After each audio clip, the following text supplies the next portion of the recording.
Eviction. Usually, these letters ignited a fierce anger within Deana. But this time was different. Tears welled in her eyes, and a slow, creeping fear began to spread through her. Dear tenant, by electing a servitude contract 4 months ago to extend your occupancy at the Leaf Lodging, you enrolled in a contract stipulating the full remittance of the agreed-upon payment within that 4-month period.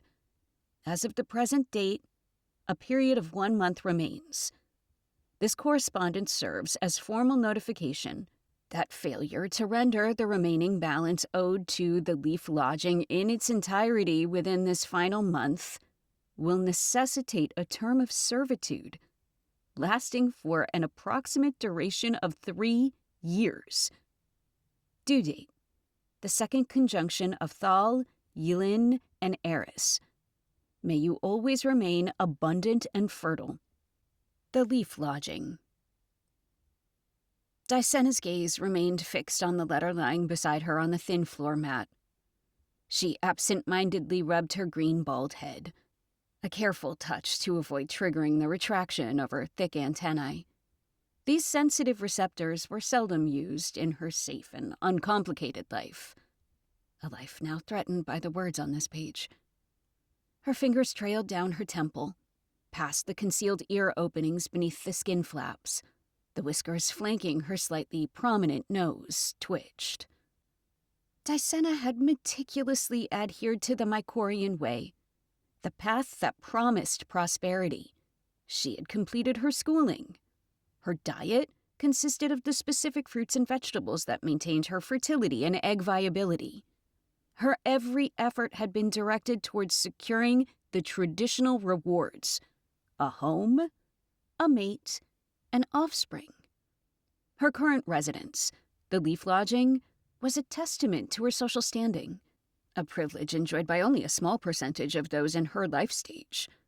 Unlike the majority reduced to communal living arrangements, where beds alined the walls and washtubs and commodes centered the main aisles, she had her own space, her own room. Her gaze swept across the confines of her room, a space barely larger than her sleeping mat and a wooden table holding a movable basin, its lid leaning precariously on the table's leg. Her bag was a short distance away against the opposite wall, the room's width no greater than the span of her outstretched limbs. The walls were rough with the tree's outer bark, a far cry from the smooth surfaces of the communal nursery where she'd grown up with hundreds of others.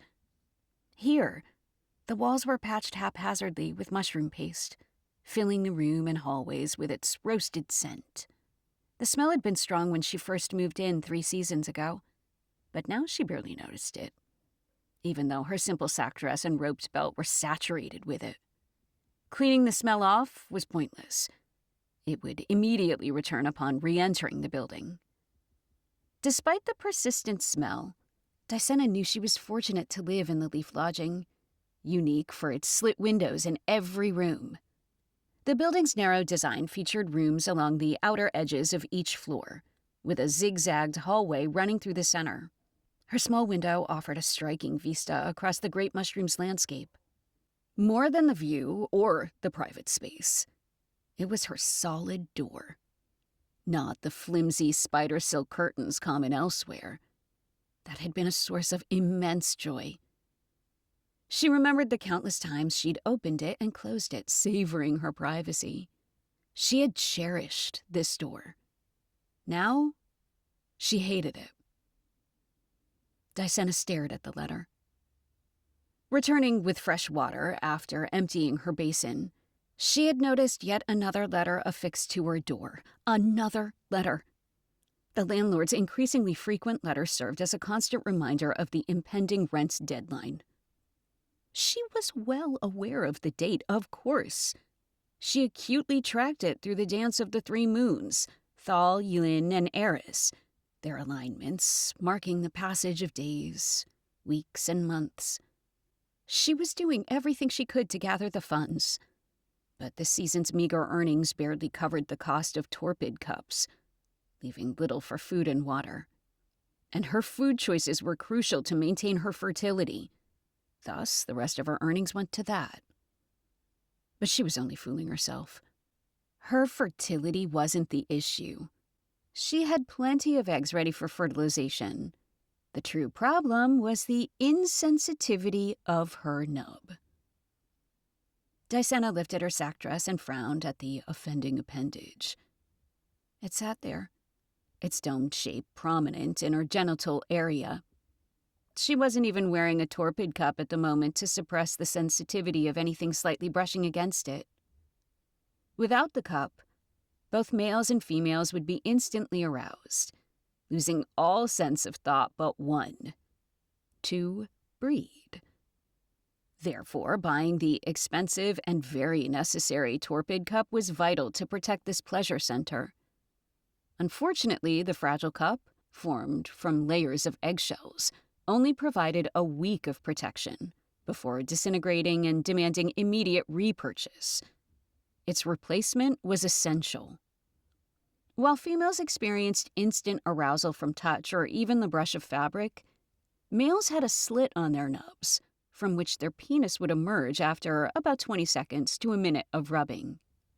It was this nub that allowed females to open their pathways for penetration and sheathed the male's phallus. For females, without arousal, the passage for coitus remained completely shut, and for males, their flesh wouldn't harden, preventing the emergence of their penis. It wasn't that Deana was incapable of arousal. She was. It just wasn't intense enough. Females required profound pleasure to release a large number of eggs for fertilization. More fertilized eggs meant more income, although she had to split the profit with the fertilizing male. Therefore, a highly sensitive nub was vital for optimal egg production, which Deana usually had. But for some reason, this season had plummeted. Pressing a fingertip to her nub, Deana felt its sluggish response. At copulation zones, she was a great disappointment. She would lie anonymously on a bed, legs open, and through the thick blankets separating them, she would feel a male's finger touch her nub. In the past, she would respond instantly, arousal splitting her open for penetration. But now she could hear the male's frustrated curses as they had to rub for several minutes before she opened. They immediately knew her egg release would be low, but having drawn her number, they were obligated to stay. Once they were finished, resentfully, they would return to the end of the now longer line to draw another number to breed again. Each time it happened, it was deeply embarrassing for her. Shifting through her thoughts from the unpleasant topic of breeding, Deana knew she needed to find a nest soon to lay the small number of eggs she had from a breeding session 2 days ago. This would be the final batch of that breeding, having laid eggs every day this week from 3 different breeding sessions. She was forced to breed more frequently just to get by now. Sighing, Deana crawled over on hands and knees to open her bag. Pushing fruits and vegetables aside, she found the small sack that contained 3 torpid cups. She only wore one now to be acceptable in public. She perished the thought of a wind lifting her dress only to reveal her uncovered nub.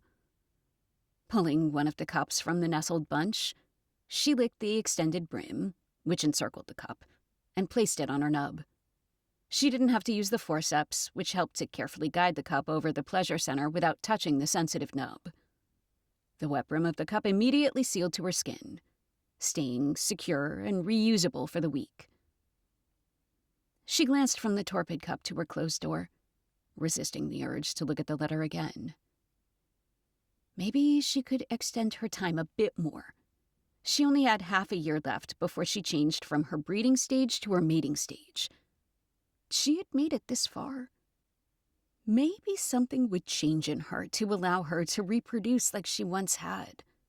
Then she could pay back the landlord, especially after attending the ball where she would dance and find a husband. Together they could easily pay back what she owed.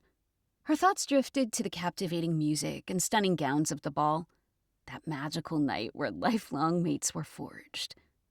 The wedding dance held at the Great Mushrooms Ball was a cherished dream for everyone. She looked down at the sack dress that she wore, standard clothing for breeders. Never again would she have to wear this drab thing. Yet she didn't even have enough funds to buy a wedding gown to attend the ball in the first place. And without one, she wouldn't be allowed to go. Tears welled again. What could she possibly do?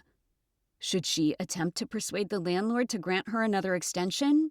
Or simply distract herself with the routine of the nesting grounds? You have two choices.